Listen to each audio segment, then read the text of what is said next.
Welcome to the dfree in the Black podcast. My name is DeForest Soares Jr., but my friends call me Buster, and my enemies do too. My co-host is Tamika Stembridge, brilliant attorney and all things genius. There is no greater cause than the cause that invites Black people to financial freedom. We want our people to be in the Black.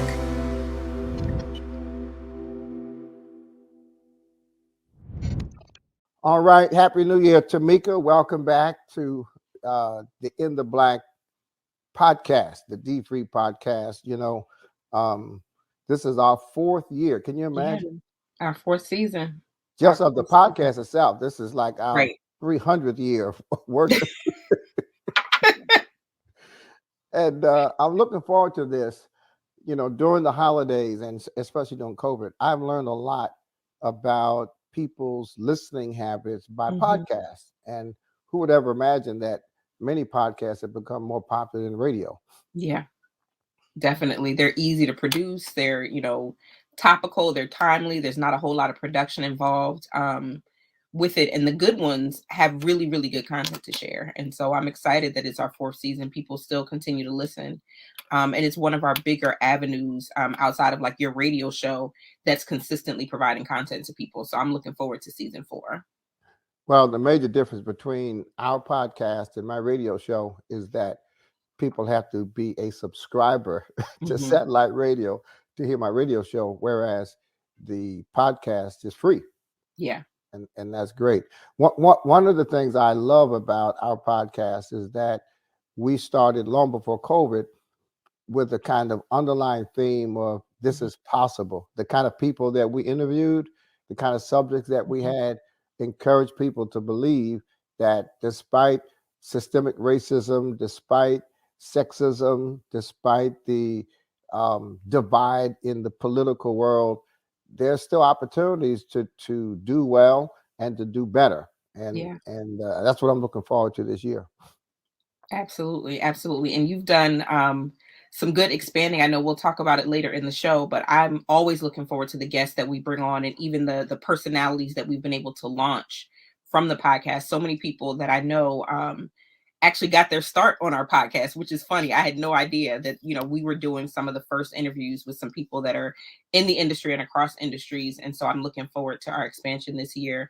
And I won't spill the beans, but I know people see it in the little logo.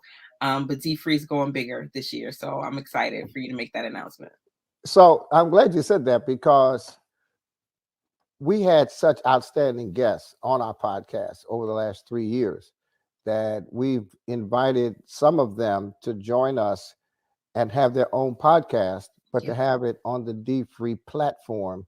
And the dfree podcast network is starting really with people who were guests of ours, but who had so much to say, we couldn't fit it into one show. And so we said, why don't you have your own show and let us promote you, not just one time for 20 minutes, but all the time, all year long. Absolutely. Absolutely. So I'm excited. Congratulations. I wish there was like confetti on the screen to show it, but I'm excited. And our first, this first season 4 episode is really all about highlighting our new podcast hosts, highlighting the network and making sure that people know that beyond our core dfree message, we're continuing to expand and provide additional voices and resources for people to meet their financial freedom goals. So this is good. Good. So I think Dr. Nicole is someone who was on our podcast. She's a certified financial planner. She's someone who comes alongside of us and helps us when people reach out and need financial advice. They're trying to create a financial plan. They're looking at their financial future. We have called upon Dr. Nicole, who has been a great dfree partner. And so let's talk to Dr. Nicole about her podcast. Dr. Nicole. Thank you, Dr. Soares, just for even allowing me to come on. Happy New Year's. Thank you to you and Tamika. I'm so excited to be here with you and joining you in this new endeavor for the dfree Podcast Network. It is my privilege to be here today. Well, Dr. Nicole, you're one of the few Black women in the country who is a certified financial planner. Now, remind us again. I know you talked about it before, but remind us again as we introduce your new podcast on the dfree Podcast Network. What is a certified financial planner, better known as a CFP? Yes. So I have been a CFP for the last 20 years in the securities industry for the last 30 and counting, Dr. Soaries. And what comprehensive financial planners do is they take a holistic approach to help and assist individuals with planning for their financial futures, not only to establish, but we look at certain areas that include debt, estate planning, retirement planning, life insurance, ensuring that that is provided for, and overall investing, so that a individual is not just looking at one particular area of their lives, but they're doing planning for the totality, even in estate planning and making sure that you're leaving a legacy to loved ones and setting families up. So I love that level of work, and it's an honor to have been doing it for 20 plus years and being really one that is an elitist in that area. I'm also excited that there are more people that are going into comprehensive financial planning. Well, I thank God for you because, as you know, I've written books about money. I talk about money. I preach about money. And often when people have a chance to ask me questions, they ask me very specific questions. They'll say, I've got $5,000. How should I invest it? Or they'll say, should I get term life insurance or whole life insurance? And I have to remind them quickly, I am not a CFP. I'm not even a C. The only thing I'm certified to do is to preach. So I always want our people to really talk with someone who has your expertise and your qualifications. The key word is holistic, because without looking at one's total financial situation, it's impossible to make intelligent financial decisions. And that's what you do. So Dr. Nicole, tell us about your podcast, though. What are you going to be doing in this Dr. Nicole podcast? So it's called Financial Solutions with Dr. Nicole, and it's going to be somewhat prescriptive, as you identified. Oftentimes when you go to a doctor, in order for the doctor to appropriately assess where it is that you need to go from a physical perspective, you must tell them everything that's going on with your body.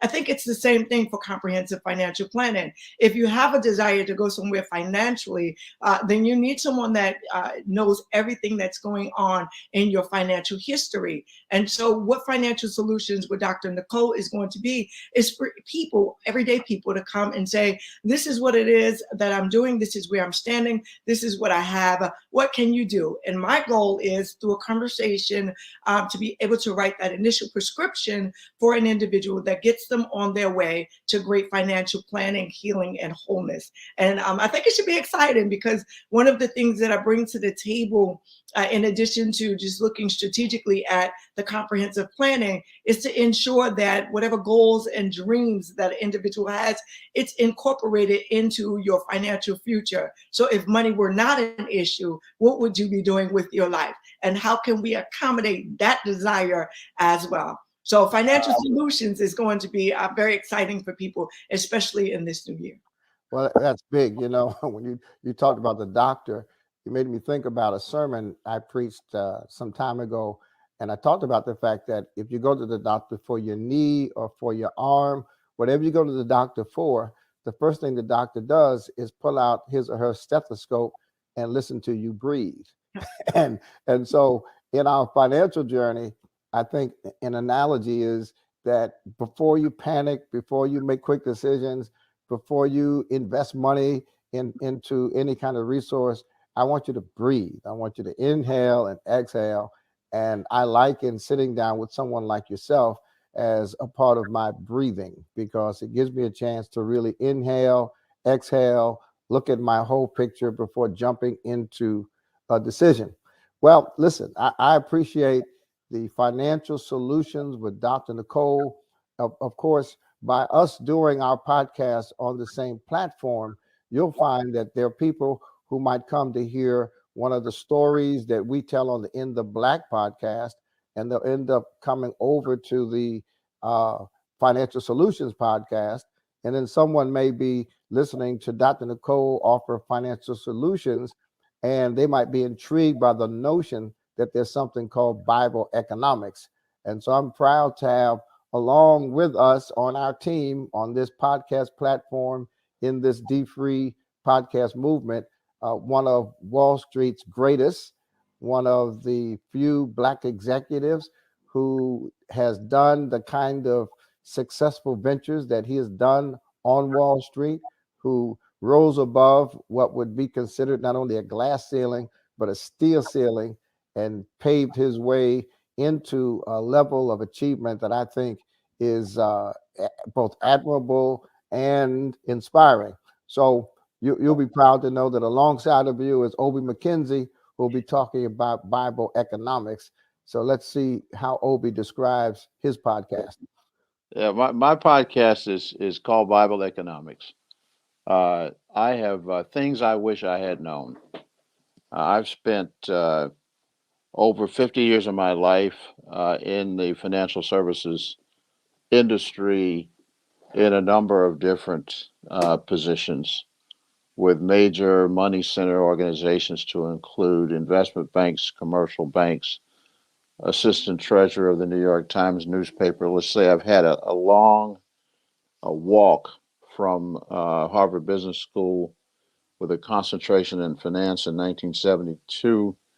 I have been walking through the financial services industry and have been privileged to see a lot of things along the way from my very humble beginnings back in McKenzie, Tennessee. Well, at McKenzie, Tennessee, McKenzie is my name, but we didn't own anything. They owned us.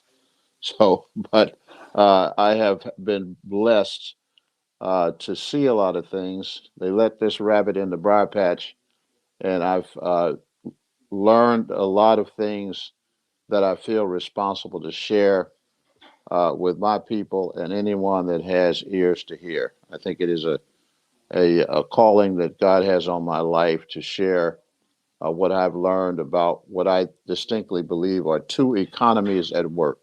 One, man's economy, which appears to be rooted in getting more, and then God's economy, which is countercultural to man's economy, which is rooted in giving more.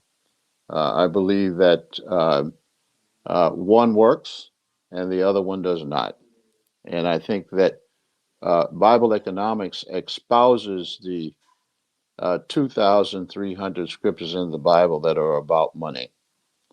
There are about 2,300 about money, far less about faith, and far less about love. I believe that God knew that the biggest competition for our soul selves would be the love of money versus the love of God. And Bible economics takes those scriptures that are about money to introduce the listener to a different way of thinking about the money, the shekels, the greenbacks, which is something we spend a lot of time thinking about each and every day. So it's a completely different perspective around money. Uh, Bible teaches, "Be ye not conformed to this world, but be ye transformed by a renewing of your mind."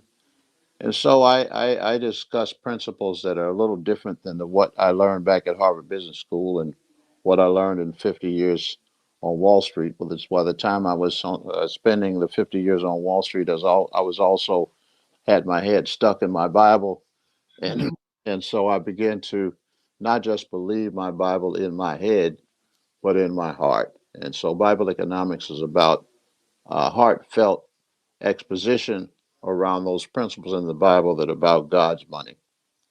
Obi, I have to tell you, one, I admire your journey so much. I mean, you name drop institutions and accomplishments as if they were just, things that everyday people get to do. And I don't ever want to underestimate all of what you've achieved. But I also would be remiss if I didn't acknowledge where you are today. You are retired, I believe, from BlackRock. You look really comfortable and cozy, and you're in the sunshine. And I think it's important for your listeners to kind of understand that full spectrum journey. So that's one of the things I'm looking forward to hearing from you about your experience and what you've experienced going through your career in finance, and also the faith walk around finance. Who's your ideal listener for this podcast? Well, I said anyone that has ears to hear, and I truly mean that. And these are ears of the heart, not ears on the head. Yeah. So that's it. This runs the gamut for age groups. One of the subtitles for my book is "Things That I Wish I Had Known," and I do indeed wish I had known some of these things much earlier in my life. You know, I have been blessed with 77 years of life, and as recent as November 7. So I'm experiencing my 777. It Wow.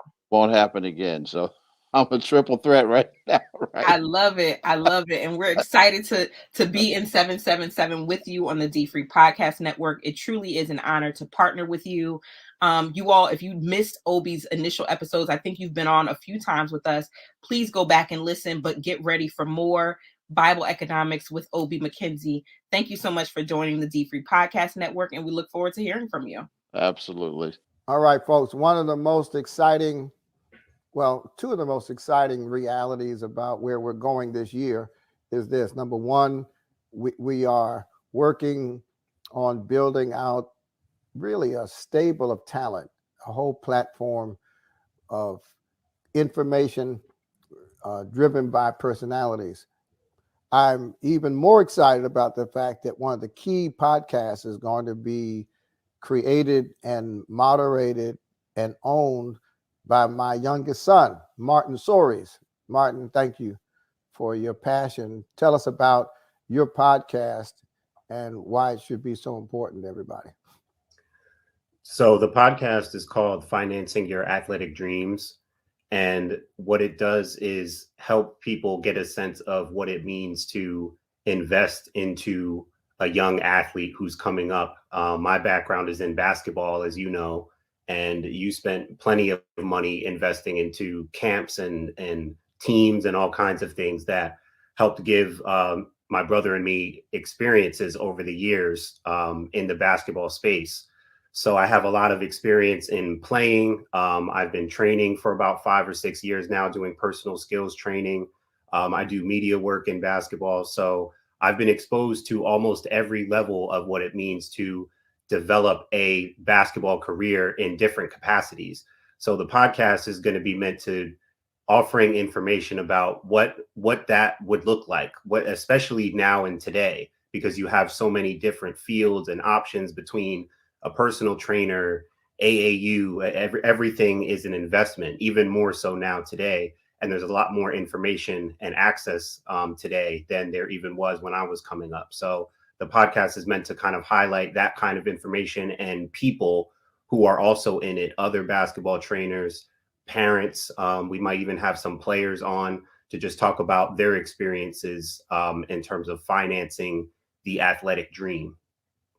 You know, I know I happen to know that you happen to know more than the average person about women's sports.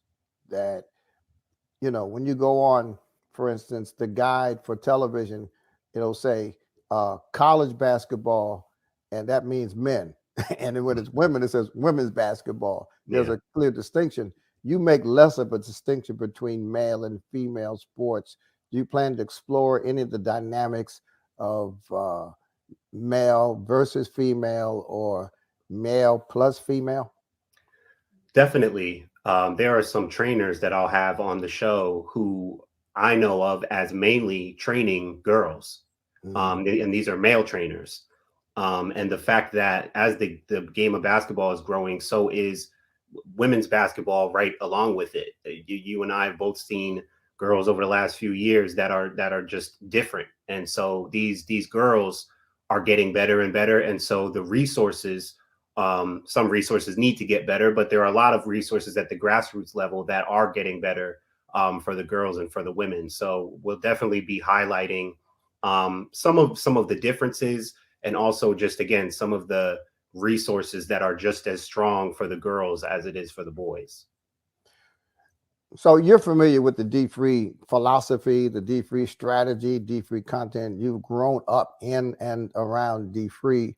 Why would the dfree podcast network want something about financing athletics and want something related to sports when dfree is more about money? Well, for one, money is obviously involved in everything. Um, Again, I use the word investment, and I talk about that a lot in the first episode of the podcast, because the first thing you really have to start to think about and decide on is what kind of investment do you want to make. And a lot of dfree is about investing in yourself and investing in your future and figuring out what that looks like financially and socially. So a lot of it goes hand in hand. And so if you're making the decision that you're going forward to invest into, your child's future, and that could look so different, because some kids you just know are gifted and talented and they've got it, but you still need to invest in those kids. Now, the kids who aren't as talented and gifted, you might need to invest a little bit more. So there's a lot to gauge. And when you talk about principles of budgeting and separating your wants from your needs, those things will come into play when you're adding into your budget and your wants and your needs, trainers, equipment, traveling, teams to play on. Those things will work into your yearly budget and your future plans. So it will really cater to those people who are trying to make those decisions, whose kids are playing sports. Yeah. So whenever you use the term investment, the next term that you have to embrace is return. In business, we call it ROI, return on investment. And so my final question is, if people are convinced that they should make an investment, and if people do the way your podcast will teach them to do, and that is to budget properly for the investment, what kind of return can parents expect to get, or can athletes expect to get? Because not every athlete is LeBron James or Taurasi. Not every athlete is going to be a multi-million-dollar professional. So for the vast majority of athletes, what kind of return can one expect on an investment if you're spending money on trainers and camps and equipment and all the things that you talk about? Well, I see it as probably two main possible returns. One, you see the return of progress in your kid developing as an athlete in whatever sport they're in. So again, no matter what level they start at, whether they're highly talented, highly skilled, and then you see the return on where they end up, they get even more skilled. Or if they're a little less skilled and talented, you get to see the return of the progress that they're making. So that's athletically. I think the other side, the second possible return, is just seeing them mature as a human being. People talk a lot about the benefits of playing sports. You get to learn principles of teamwork and responsibility and discipline. And I can vouch for that myself. Playing sports helps people in a lot more ways than just becoming a better athlete. So I think those are two ways you could see a return on that investment, because you're also investing in what your kid is going to be exposed to, not just as an athlete, but as a human being. First of all, I'm very proud of your athleticism, and I'm always grateful to God that I was able to come to almost every one of your games from fourth grade through college, and you didn't lose many. So that's always a blessing, and proud to see what you're doing with young people, and the kind of development that they are achieving as a result of your input for them. So the final description is this, and I don't want to assume this, but it sounds like your podcast is really aimed at parents who have children and whose children they think would benefit from some kind of athletic exposure. Is that a fair statement? Yeah, no question. I would say that's definitely fair. It's mainly for them to get a sense of that information. It could be a godparent or an uncle or a parent figure. It could be a neighbor of someone who's trying to help out the kid they see in the driveway next door, shooting hoops or playing baseball every day, and just looking for that kind of information. But definitely someone who's in that position, a parent or a grandparent, someone who's just looking for the resources and information of what that kind of investment looks like. Okay, folks, you've heard it from my son's mouth. that the community at large, starting with parents and the extended family, should be investing in young people. But this podcast is going to help us understand what kind of investments make sense, what kind of investments are available, and how to plan for the kind of investments that would benefit young people, both athletically and in terms of their personal maturation. All right, Martin, I'm looking forward to your podcast.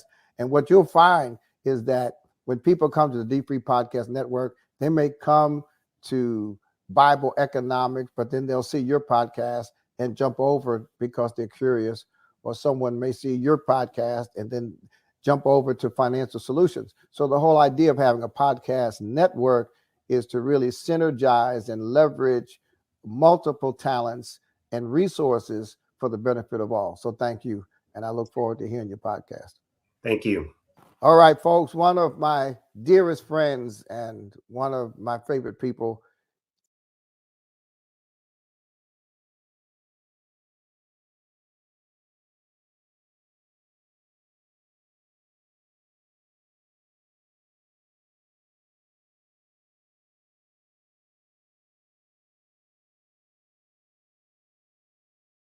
understand their relationship with money.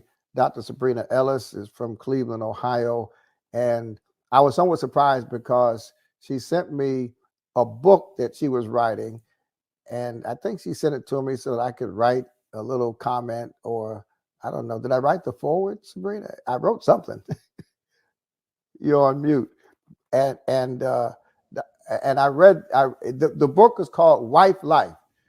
So of course I'm trying to figure out why she sent me a book to teach women how to be better wives. And then I realized that the book really had to do with the opportunities and responsibilities that women have who are married as it relates to understanding their relationship with finances and financial security.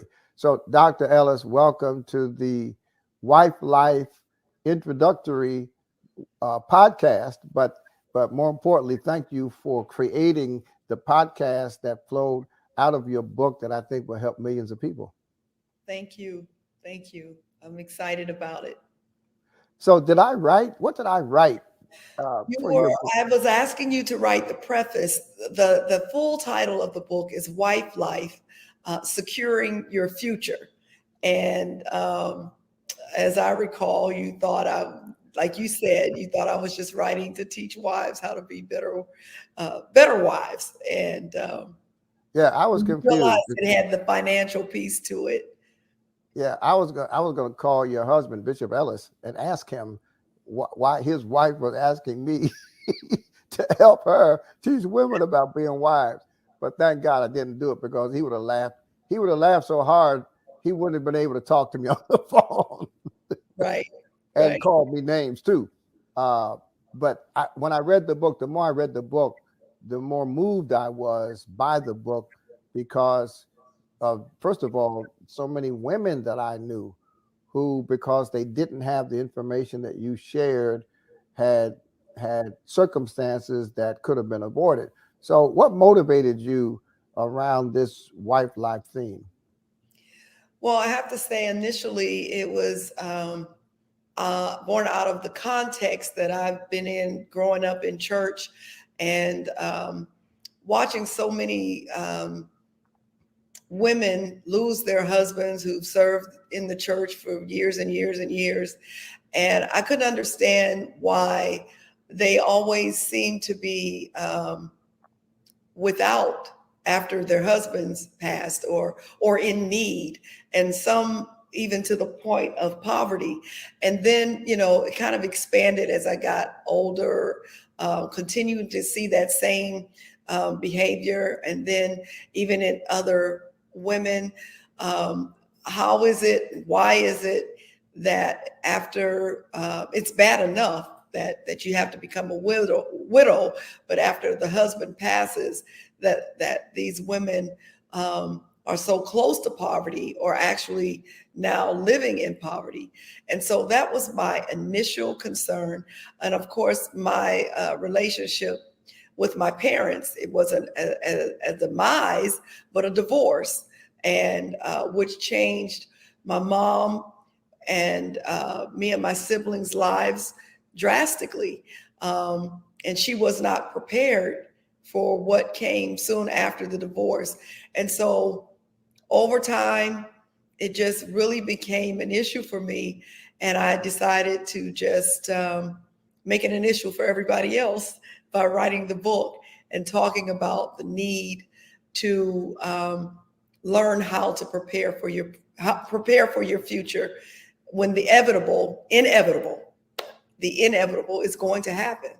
Yeah. Well, in the book, you really start with motivating and challenging women just to know the facts about their reality. Forget the divorce and becoming a widow, but I think your concern is that a lot of women just don't know what's happening in the household, beyond shopping for groceries and other things, but in terms of the family business. Talk about that. Absolutely. We need to know. That is also a concern. And I don't profess to be a professional. I'm not a financial counselor or anything of that nature. I had to learn.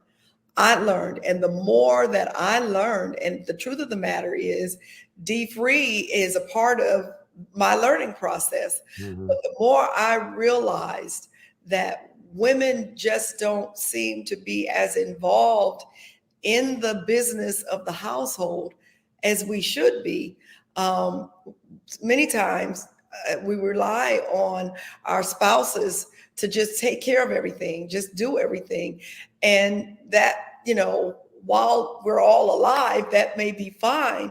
But the time may come when that spouse is not there. And if you have no awareness about finances, you're in trouble. You're really in trouble. It just happened to be in my case that I handled the finances in our home. My husband he wanted to bring the money home, right. And he was glad to do that and glad to see the smile on my face when I saw how big the check was, whatever the check was.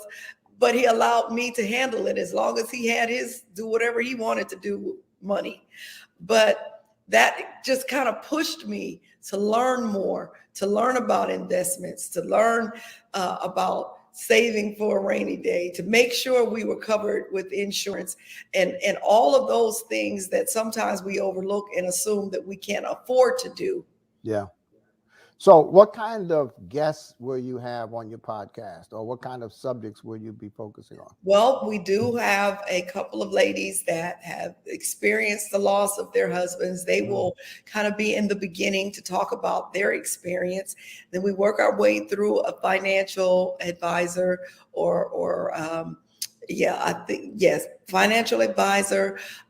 Then we go all the way up to a probate attorney who provides quite a bit of information and basically sharing with us the things that we should do so that at the point of a loss that we don't have to grieve twice.